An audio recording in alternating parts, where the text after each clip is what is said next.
Hey folks, Kevin here. Well, it's October 4th, 2024. It's been a while since I've talked about the living fences or the fig trees. So the fig trees out here in our next to our nursery work area here. We planted a row of these the year before last, I believe, in the fall, and we covered them up with hoops.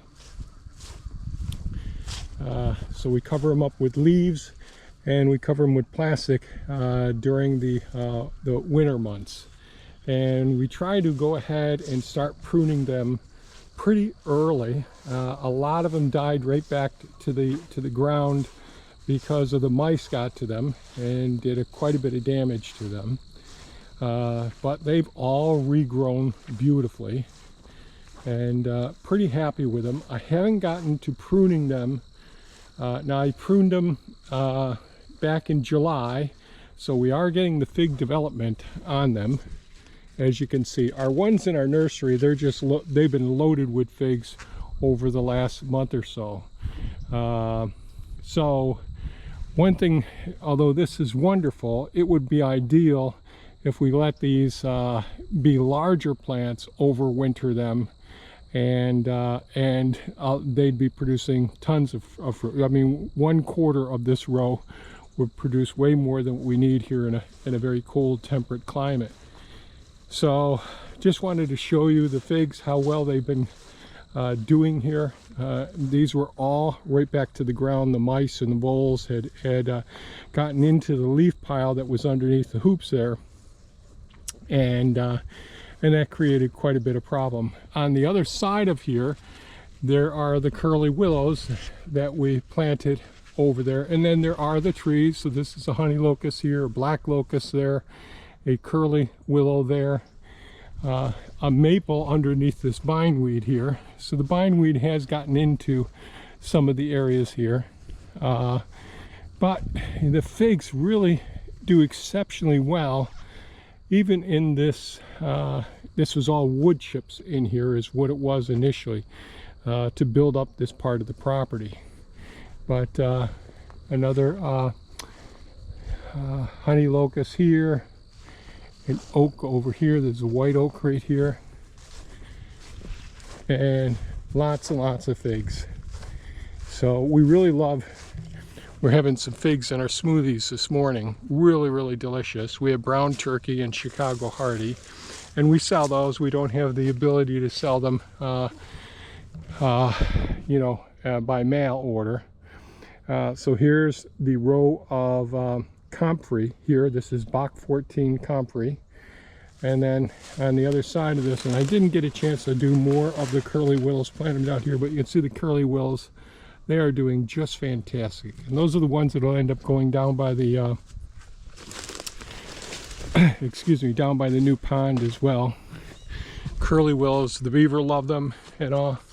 So along this fence line here, which has been growing up very well, the old wooden fence will come down. Here we have elderberry plants in here. The winds really knocked them over.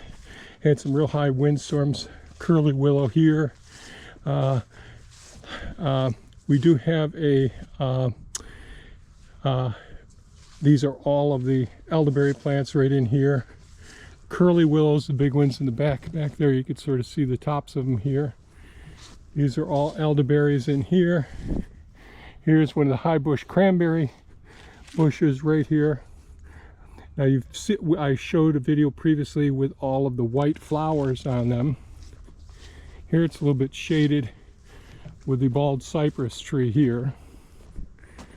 And these are all of the high bush cranberries. They don't produce as much berries in the shade. So here we're still in some shade.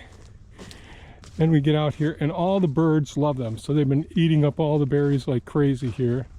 A Jerusalem artichoke. Our Jerusalem artichoke bed is doing fantastic as well. They're all doing great. So these are all the high bush cranberry bushes. Doing very well. And of course, all the wildlife love them like crazy.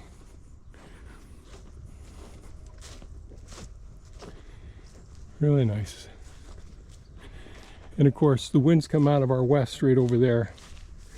really high winds, so it tends to tilt everything this way. Then the snow load starts to get them. Then we have all black currants all down in this area here, all along the wall. I haven't done anything with it to keep things neat. We got spearmint right there, and we'll come right up around here, and lots of oak trees planted along the fence line here as well. They're probably 5 years old now, all these oaks, and these are all black currants. This is where we get most of our fruit from during the season for them. So they're doing well. They're getting ready to go dormant now. I'll be digging up a whole bunch of those in the next couple of days from the first food forest, dividing them. So, and there's oak trees planted in between, behind each one of these as well. So that's a quick look at our living fences. Figs are really doing well. I may end up coming up with a higher hoop system than the low hoop.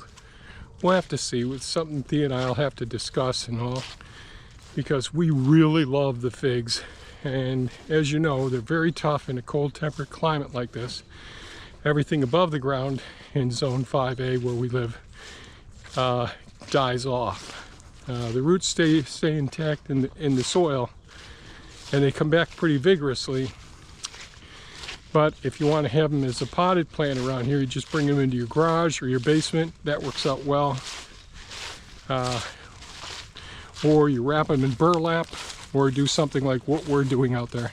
Some people will take them and partially bury them. So put the pot in the ground to dig it up out of the pound, lay the pot and the tree on its side, and then cover it up with burlap or insulation, that sort of thing. So there's a variety of ways if you love figs. And you know, brown turkey and Chicago hardy figs are just, if you get them, it's so much different than buying them in the store. My God, they're just, it's night and day, the difference. They're just absolutely delicious. So that's it for this video, folks. Just wanted to give you an update on the fig trees and some of the living fence, and we'll see how things go. Thanks so much for watching. Stay safe and take care. Bye-bye now.